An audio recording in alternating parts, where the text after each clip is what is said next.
사랑의 주님, 이번 한 주 동안도 센트럴밸리 교회의 모든 성도들을 지켜주시고 돌보아 주신 주님의 은혜에 감사를 드립니다. 이 시간 주님의 말씀을 공부합니다. 저희의 만문을 열어주시고 지혜를 주셔서 말씀을 밝히 깨닫게 하여 주시옵소서. 주님께서 풀어주신 말씀으로 인하여 엠마오의 두 제자가 심령이 뜨거워지고 믿음을 다시 회복했던 것처럼 오 아버지, 이 시간 선포되고 풀어지는 말씀을 통하여 우리도 뜨거운 부흥을 경험케 하옵소서. 예수님의 이름으로 기도드리옵나이다.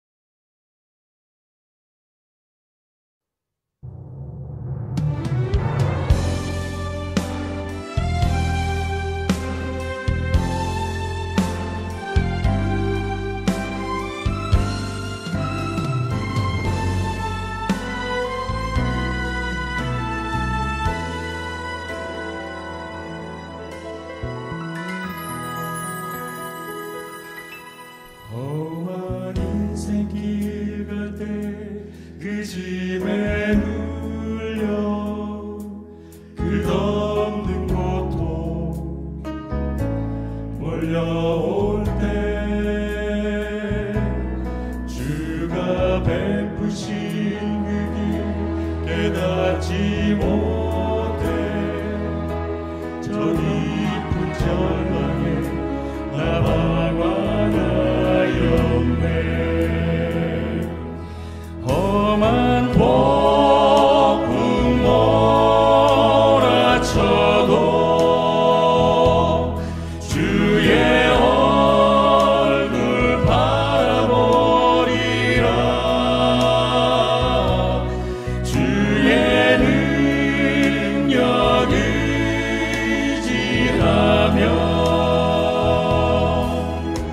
나의 영혼 큰 평화 있겠네.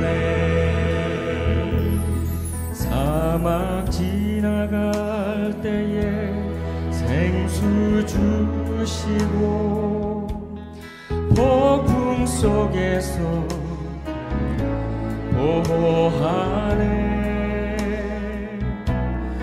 광야 지나갈 때도 만나 주시고 넉넉한 그 품에 나 쉬게 하시네. 험한 폭풍 몰아쳐도 주의 얼굴 바라보리라. 주의 능력 의지하며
안녕하십니까 성도 여러분. 한 주일 동안 주님의 은혜 가운데 모두들 평안들 하셨습니까? 오늘 이 저녁 성경 공부에 동참하신 여러분 모두에게 하나님의 크신 은혜와 축복이 함께 하시기를 주님의 이름으로 축원드립니다. 우리는 지난주에 계시록 13장 16절부터 18절에 나오는 짐승의 표에 대해서 함께 공부를 했습니다. 특별히 이 짐승의 표는 누구에게 주어지는지, 또 짐승의 표는 어디에 받게 되는지, 또 짐승의 표는 어떤 힘을 갖게 되는지, 또 그리고 짐승의 표가 무엇인지에 대해서 우리가 함께 공부를 했습니다. 오늘 이 시간에는 계시록 14장 1절부터 5절에 나오는 14만 4천 명에 대해서 우리가 함께 공부를 하도록 하겠습니다. 우리 다 같이 하나님의 말씀 계시록 14장 1절부터 5절까지 있는 말씀을 함께 보도록 하겠습니다. 또 내가 보니 어린 양이 시온산에 섰고 그와 함께 14만 4천이 섰는데 그 이마에 어린 양의 이름과 그 아버지의 이름을 쓴 것이 있도다. 2절 내가 하늘에서 나는 소리를 들으니 많은 물소리도 같고 큰 뇌성도 같은데 내게 들리는 소리는 검은 곳 하는 자들의 그 검은 곳 하는 것 같더라. 저희가 보호자와 네 생물과 장로들 앞에서 새 노래를 부르니 땅에서 구속함을 받은 14만 4천인 밖에는 능히 이 노래를 배울 자가 없더라. 이 사람들은 여자로 더불어 더럽히지 아니하고 정절이 있는 자라. 어린 양이 어디로 인도하든지 따라가는 자며 사람 가운데서 구속을 받아 처음 익은 열매로 하나님과 어린 양에게 속한 자들이니 그 입에 거짓말이 없고 흠이 없는 자들이었더라. 14만 4천이는 누구입니까? 계시록 14장 1절과 계시록 7장 4절에 보면 14만 4천 명이 나옵니다. 먼저 이 계시록 14장 1절부터 5절에 보면은 이 14만 4천 명이 누구인지 그 14만 4천 명의 특징이 나와 있습니다. 첫 번째로 보면 1절에 보면 어린 양과 함께 시온산에 설 자들이라고 그랬습니다. 시온산에 설 자들이죠. 어린 양이라는 것은 예수 그리스도를 말합니다. 자, 그럼 이 시온산은 어디일까요? 이 시온산은 원래 예루살렘 성 남동쪽에 위치한 작은 산이었습니다. 다윗이 여부스인에게서 빼앗은 성읍이었고 이 예루살렘 성은 그리고 솔로몬이 성전을 건축하고 언약궤가 놓여진 곳을 시온산이라고 부르기 시작했습니다. 제가 2년 전에 예루살렘 그 성지순례를 갔을 때 이 예루살렘이 굉장히 높은 다른 지역보다 높은 곳에 있었습니다. 그래서 정말 그 시온산이라는 지명의 의미가 느껴질 정도로 바로 그 시온산 위에 성전이 있었습니다. 이 시온산의 그러면 영적인 의미를 우리가 한번 살펴보도록 하겠습니다. 첫 번째로 이 시온산은 하나님의 임재의 상징입니다.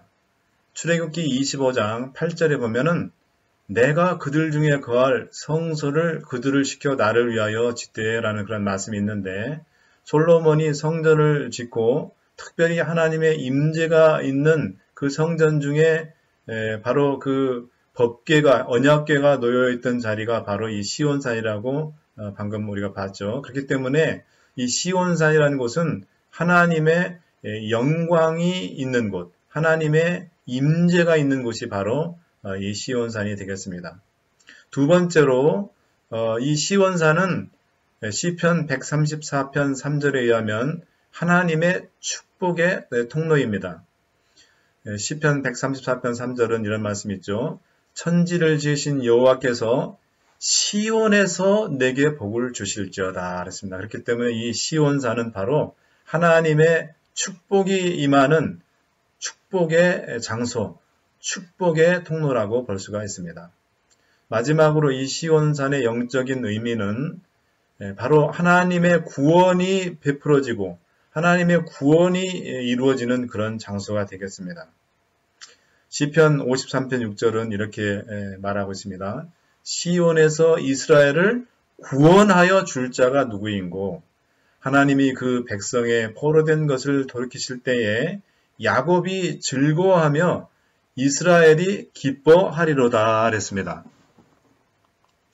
두 번째로 이 1절에 보면 이 14만 4천 명의 두 번째 특징이 나오는데요. 그것은 다름이 아니라 이마에 어린 양의 이름과 아버지의 이름을 가진 자들입니다. 자, 이 이마에 그 아버지의 이름과 어린 양의 이름을 가졌다는데요. 우리가 지난번에 우리가 짐승의 표를 배울 때 여러분 이 짐승의 표가 어디에 받게 된다 했죠? 오른손이나 이마에 받게 된다 했죠. 그 이마라는 것은 인간의 모든 사고와 사상, 판단과 행동을 결정하는 대뇌를 상징을 하고 있습니다. 특별히 이 전두엽이겠죠. 이 전두엽을 상징을 합니다. 두 번째로 이 이름에는 무엇이 담겨 있냐면은 그 품성이 드러나 있습니다. 우리 본교회 성경사전 752쪽에 보면 이런 인용구가 있습니다. 그들의 이름은 문자적인 의미를 지니고 있었으며 때때로 그 이름으로 불리워지는 사람의 품성과 개성을 상징하였다라고 그랬습니다. 그렇기 때문에 이 이름에는 품성이 또는 개성이 담겨져 있는 것입니다. 그 다음에 이 이름에는 또 무엇이 담겨져 있냐면 소유. 여러분들이 제가 제 책의 모든 책에는 제 이름이 찍혀 있는 그 도장으로 다 도장을 찍어 놨어요. 그렇기 때문에 그 책에 제 이름이 쓰여 있는 것은 이 책은 제 책이다라는 저의 소유권을 나타내기 위해서 그 도장을 찍는데 그 도장에 있는 이름이 바로 저의 것이라는 그런 소유를 나타내고 있는 것입니다. 하나님의 아들, 딸 370쪽에 보면 또 이런 말씀이 있습니다. 밑줄 친 곳을 잘 주목해서 보십시오. 그곳에 들어가는 자는 여러분 왼쪽에 사진을 보시면 하늘나라에 들어갈 하나님의 백성들이 나오죠. 그곳에 들어가는 자는 모두 그리스도의 의의 옷을 입을 것이요. 그들의 이마에는 하나님의 이름을 쓴 것이 보일 것이다. 이 이름은 사도가 계시록 중에 본 상징으로서 마음을 굴복하여 하나님의 계명을 이성적으로 또 충성스럽게 순종하는 것을 뜻한다라고 이렇게 기록이 되어 있습니다. 그렇기 때문에 이 이름이 이마에 기록되어진 것이 무슨 뜻인지를 정확하게 이야기를 해주고 있죠. 또 14만 4천의 특징을 우리가 계시록 7장 4절에 보면 이 14만 4천이 계시록 7장에도 나온다고 했잖아요. 그래서 이 계시록 7장 4절에 보면 14만 4천인의 특징, 그 하나님의 인을 맞은 자의 특징이 나오는데요. 내가 인맞은 자의 수를 들으니 이스라엘 자손의 각 지파 중에서 인맞은 자들이 14만 4천이니 라고 이렇게 얘기를 하고 있습니다. 그래서 이 인은 우리가 지난 짐승의 표를 공부할 때도 이야기를 했지만요. 이 하나님의 인과 짐승의 표, 이 짐승의 표는 다른 말로 얘기하면 짐승의 인이라고 볼 수 있죠. 두 도장이 나오는데요. 두 도장에 차이점이 있습니다. 그러면 이 하나님의 인은 무엇일까? 우리가 짐승의 표는 지난번에 이야기를 했지만은 일요일이라고 교황권의 힘과 또 상징, 그 힘의 어떤 권세를 나타내는 표식이 바로 일요일이라 했습니다. 그 일요일을 통해서 이 교황권이 자기의 어떤 그 권력의 어떤 힘의 어떤 그 세력을 나타내주게 될 그런 날이 된다 그랬죠. 일요일 후엄령을 통해서. 자, 이 하나님의 소유, 이 하나님의 이 인애는, 이는 다른 말로 하면 이게 안식일인데요. 자, 왜 이 하나님의 도장이 안식일인지 한번 보겠습니다. 첫 번째로 제가 아까 그 이름에는 이 소유가 기록되어 있다고 그랬잖아요. 소유를 나타낸다 그랬잖아요. 이 첫 번째로 이 하나님의 인에는 제7일 안식, 이는 이 제7일 안식일은 하나님의 이 백성됨의 표인 것입니다. 에스겔 20장 20절을 한번 보겠습니다. 또 나의 안식일을 거룩하게 할지어다.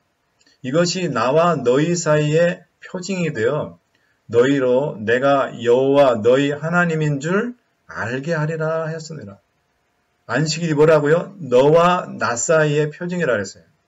그러니까 다른 말로 이야기하면 너희가 이 안식일을 지킬 때 나의 백성, 나의 소유인 내 백성인 줄 내가 알겠다, 그 뜻입니다. 두 번째로 여러분, 이 하나님의 이는 이 안식일은 유대인의 것이 아닙니다. 이것은 전적으로 하나님의 것입니다. 출애굽기 31장 13절을 한번 보겠습니다. 너는 이스라엘 자손에게 고하여 이르기를 너희는 나의 안식일을 지키라. 누구의 안식일을 지키라고요? 유대인의 안식일입니까? 아닙니다. 나의 하나님의 안식일을 지키라고 그렇게 말씀하고 있습니다. 마가복음 2장 28절에서 우리 주님께서는 이렇게 또 말씀하셨습니다. 이러므로 인자는 안식일에도 주인이니라 그랬습니다. 그래서 이 안식일은 우리 하나님의 것, 우리 주님의 그런 날인 것입니다. 자, 이 하나님의 인, 하나님의 도장에는 세 요소가 있습니다. 여러분 한번 보겠습니다. 출애굽기 20장 8절로 11절에 보면은 하나님의 인 그 도장에 그 세 가지 요소가 있거든요. 출애굽기 20장 8절로 11절 말씀 보겠습니다. 안식일을 기억하여 거룩히 지키라. 엿새 동안에 힘써 내 모든 일을 행할 것이나 제7일은 너의 하나님 여호와의 안식일인즉 너나 내 아들이나 내 딸이나 내 남종이나 내 여종이나 내 육축이나 내 문 안에 유하는 객이라도 아무 일도 하지 말라. 이는 엿새 동안에 나 여호와가 하늘과 땅과 바다와 그 가운데 모든 것을 만들고 그랬습니다. 자, 여러분 대통령의 도장의 예를 한번 들어보겠습니다. 전 세계에서 가장 최강대국인 미국 대통령의 도장에는 엄청난 영향력이 있겠죠. 다른 말로 하면 대통령의 직인입니다. 그 직인에는 첫 번째 이름이 있습니다. 이름은 도널드 트럼프입니다. 두 번째 직함, 직위가 있습니다. 직위는 미 합중국 대통령입니다. 그러면은 그 도장에는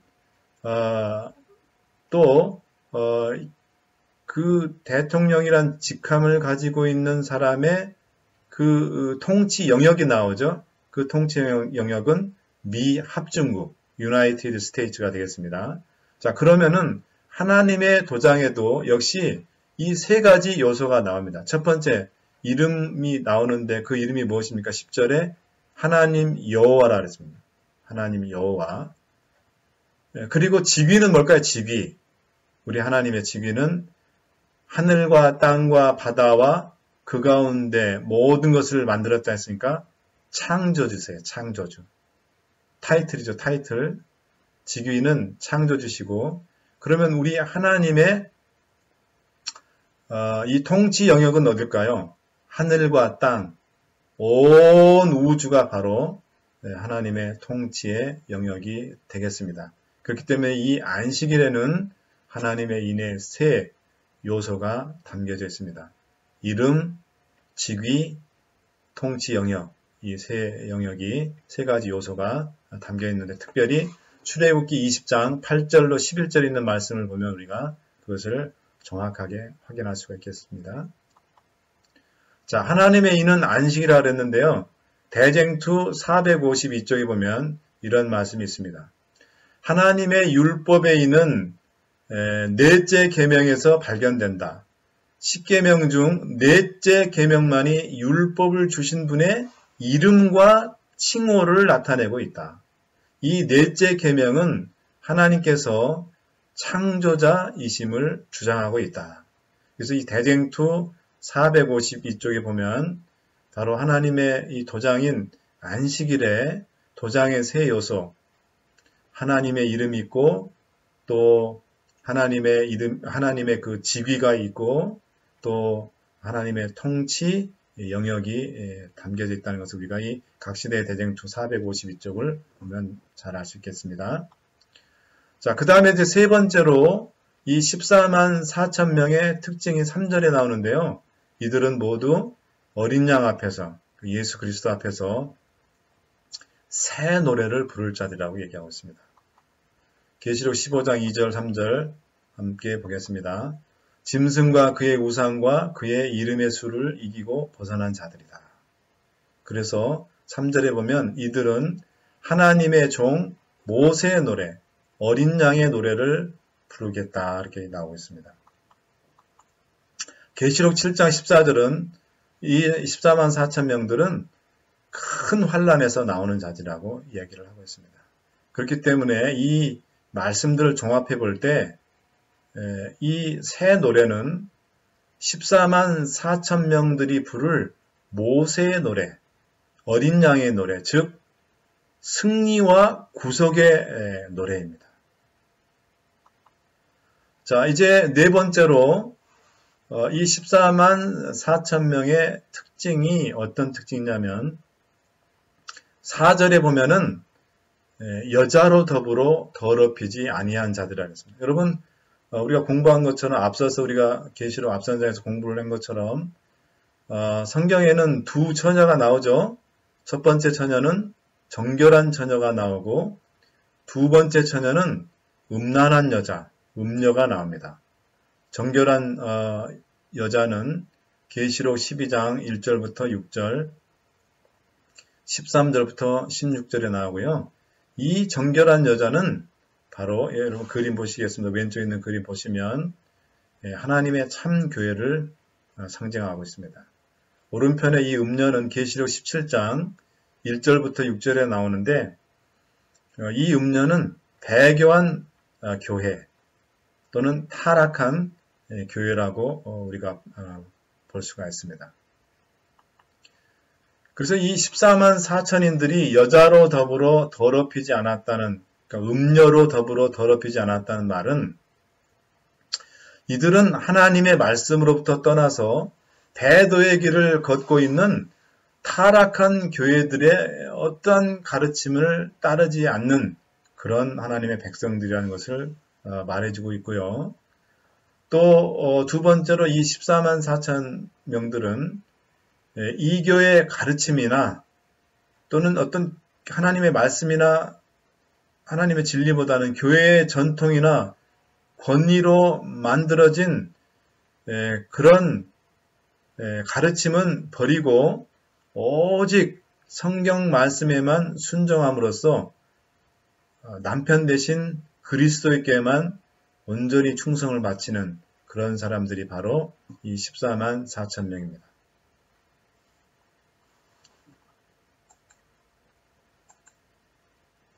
자, 다섯 번째로 이 14만 4천 명의 특징은 어린 양이 인도하는 대로 따라가는 자들입니다. 4절에 보면 어린 양이 인도하는 대로 따라가는 자들이 나오는데요. 이 어린 양은 예수 그리스도시죠.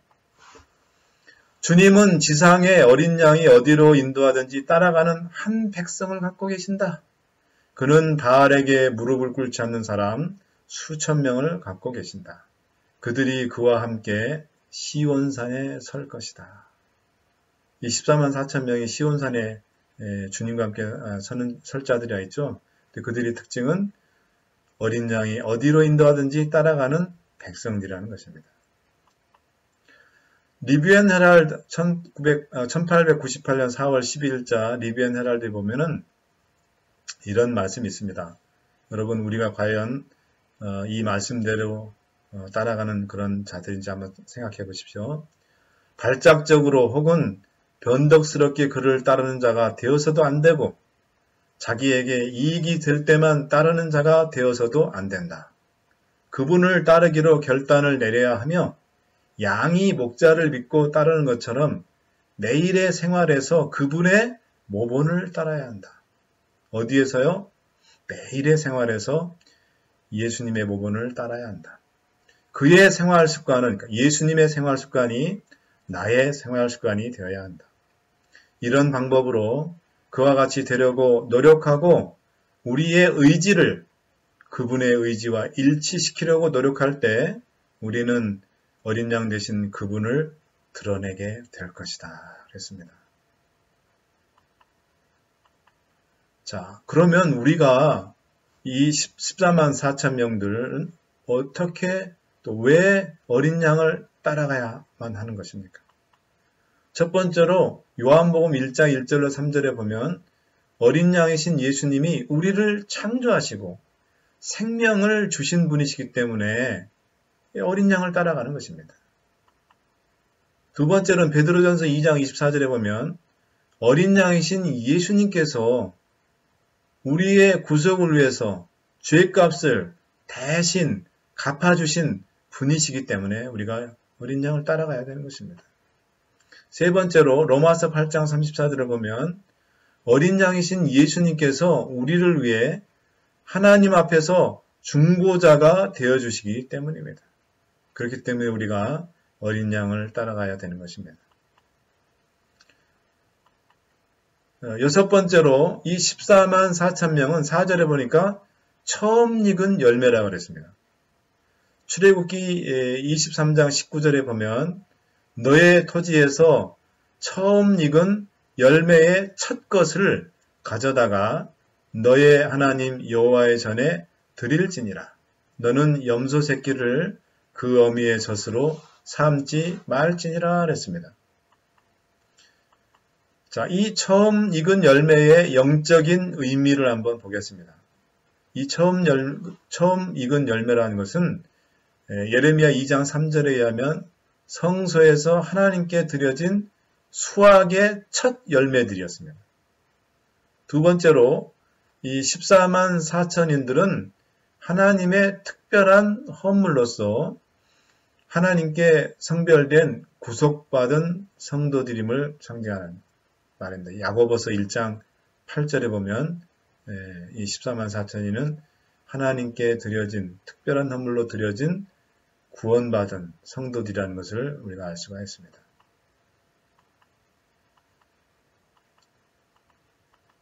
자, 이제 일곱 번째로 이 14만 4천 명은 5절에 의하면 입에 거짓말이 없고 흠이 없는 자들이라 했습니다.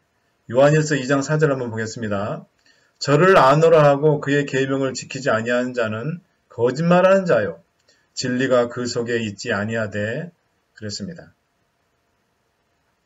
여러분, 하나님의 백성의 특징이 뭐라 그랬습니까? 거짓말하지 않는 자라 했어요. 진리가 그 속에 있는 자입니다. 계명을 지키는 자가 바로 하나님의 백성인 것입니다. 교회 증언 5권 216조에 보면 또 뭐라 그랬습니까? 거짓된 혀나 속이는 마음을 가진 남녀들의 이마에는 결코 하나님의 인이 처지지 않을 것이다. 정말 두려운 그런 말씀이죠. 거짓된 혀나 속이는 마음을 가진 남녀들의 이마에는 결코 하나님의 인이 처지지 않을 것이다. 그랬습니다. 자, 그 다음에 이 14만 4천 명의 특징은 흠없는 자들이라 했는데요. 여러분, 우리가 우리 스스로 흠없는 생애를 산다는 것이 가능할까요? 자, 에베소 5장 27절에 보면 자기 앞에 영광스러운 교회로 세우사 티나 주름 잡힌 것이나 이런 것들이 없이 거룩하고 흠이 없게 하려 하심이라. 자, 여러분, 우리 주님께서 우리에게 원하시는 것은 우리가 거룩하고 흠이 없는 그런 하나님의 백성이 되시기를 원하시는 것입니다.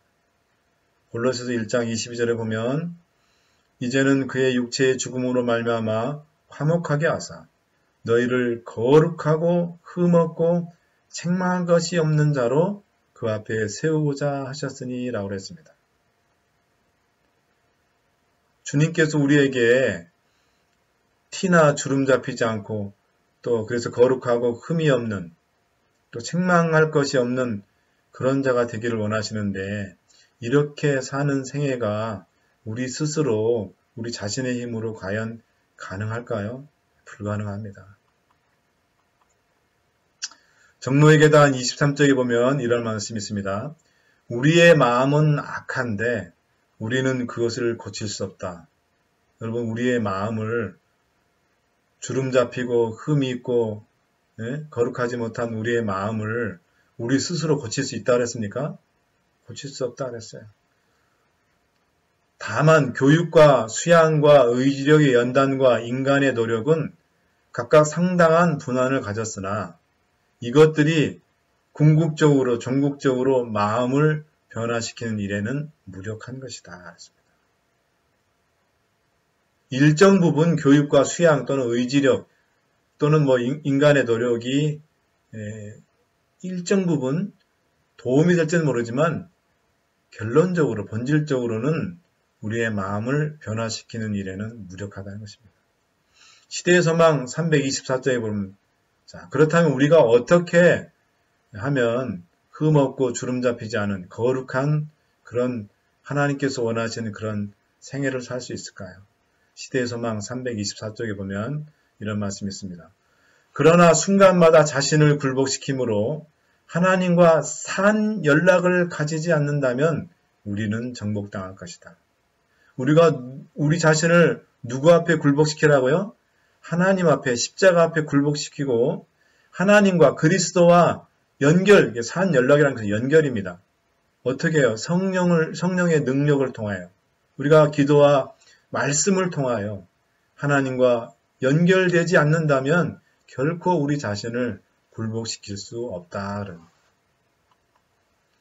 자, 그러면 이제 마지막으로 이제 우리가 14만 4천 명의 그 특징들, 그 14만 4천 명이 누구인지 그들의 그 특징을 우리가 살펴봤는데, 이 14만 4천 명을 두고 상당히 우리 교회 안에서 그동안 논란이 되어 왔었습니다.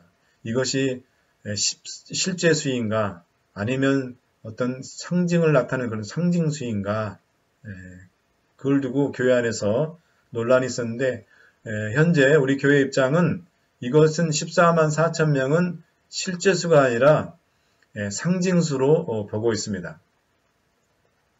우리 교회 초창기에 어떤 일이 있었냐면 S.N. 헤스켈 목사님이라는 분이 계세요. 이분이 굉장히 우리 교회 초창기에 굉장히 헌신을 많이 하시고 수고를 많이 하신 그런 분이신데 이분은 이 14만 4천을 실제 수로 봐서 이 숫자를 채우기 위해서는 우리가 빨리 전도하고 선교도 해야 되지만은 그걸로 모자라면 어떻게 해야 되나. 그래서 우리 결혼을 막 한 그런 젊은 부부들에게 S.N. 헤스켈 목사님이 참 이게 재밌는 얘기지만요. 아이를 많이 낳으라 그랬어요.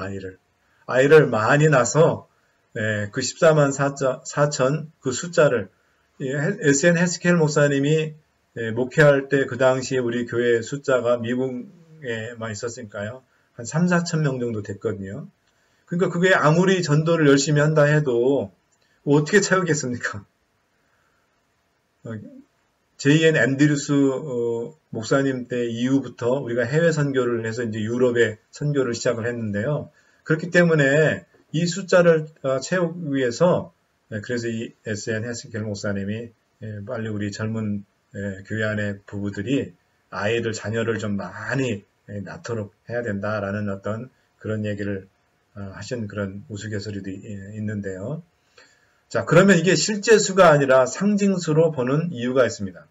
첫 번째로 구원받을 자의 수를 문자적인 실제 수, 예를 들면 구원받은 자가 딱 14만 4천 명이다 이렇게 제한하는 것은 하나님의 본성과 또 구원의 성격에 어긋나는, 우리 하나님께서는 14만 4천 명만 구원받기를 원하실까요? 아닙니다. 하나님의 그 구원의 능력을 제한시키는 그런 어떤 문제점이 있어요. 그 다음에 두 번째 계시록 7장에 보면은 7장 5절부터 쭉 나오는데 이 14만 4천 명이 구약의 12지파에서 한 지파당 12,000명씩 해서 12,000명 곱하기 12 하니까 14만 4천 명이 나오죠. 그래서 만약에 이 14만 4천 명이 문자 그대로인 그 구약의 이스라엘 12지파에서 나오는 것이라면 이건 현실성이 없습니다. 왜냐하면 구약시대의 그 12지파가 지금 이 시대에는 더 이상 존재하지 않기 때문에 각 지파에서 12,000명씩 순수한 혈통이 현재 남아있다고 보기는 힘들기 때문에 이것이 실제 수가 아니라 상징수로 볼 수밖에 없는 이유가 되는 것입니다.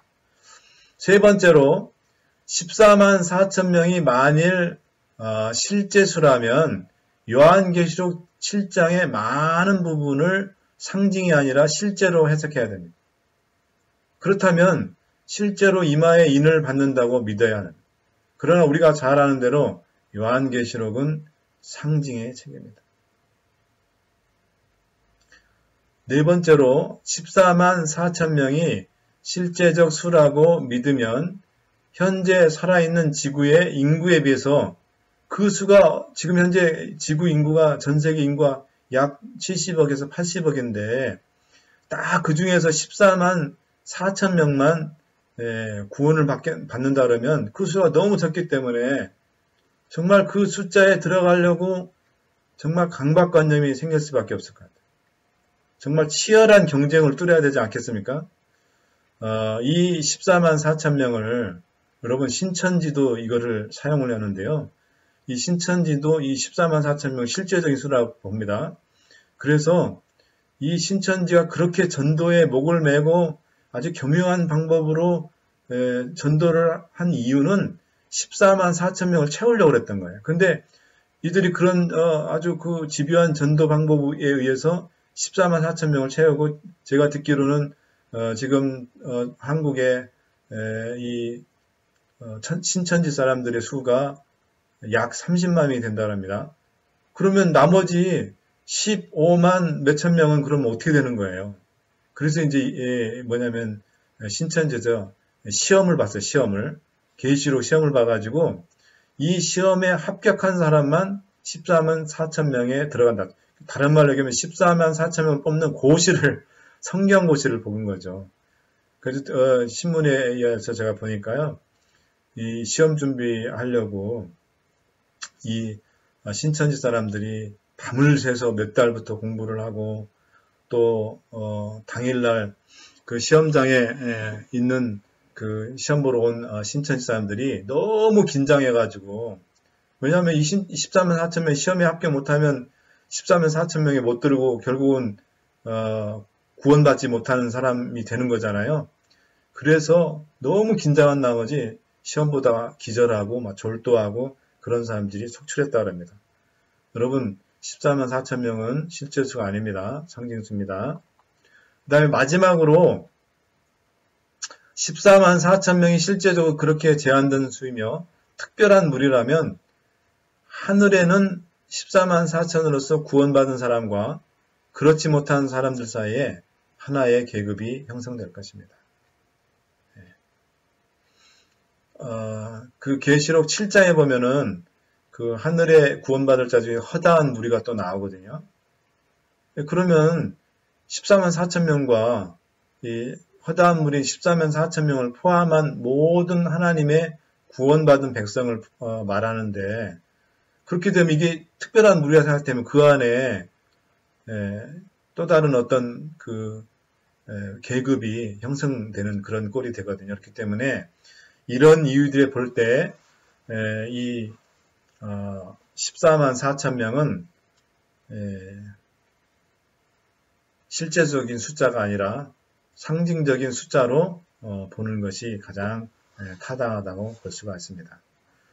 사랑하는 여러분, 오늘 우리가 계시록 14장 1절부터 이제 5절까지 14만 4천 명에 대해서 우리가 공부를 했는데요.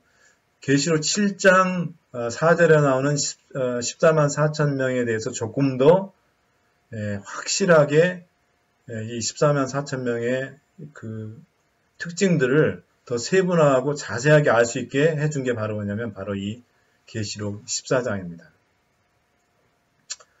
여러분, 우리 모두가 정말 하나님의 구원받은 이 계시록 14장 나오는 14만 4천 명은 어떤 특별한 무리가 아니라 하나님의 구원받은 구속받은 그런 성도들이라고 우리가 배웠습니다. 사랑하는 여러분, 우리도 정말 주님 오시기 전에 하나님의 진실한 그런 백성, 하나님의 진리의 백성이 되어서 우리도 주님과 함께 하늘 유리바닷가에 가서 모세의 어린 양의 노래, 또 구속받은 그런 자들이 부르는 승리의 노래를 다 부를 수 있는 그 찬양대에 여러분과 제가 다 있게 되기를 간절히 바랍니다. 또 그런 우리 센트럴교회 모든 성도님이 되시기를 간절히 바랍니다. 이제 우리 다 같이 기도하겠습니다. 하늘에 계신 우리 아버지 하나님, 오늘 우리가 계시록 14장 1절로 5절을 통하여 14만 4천 명에 대해서 공부를 했습니다.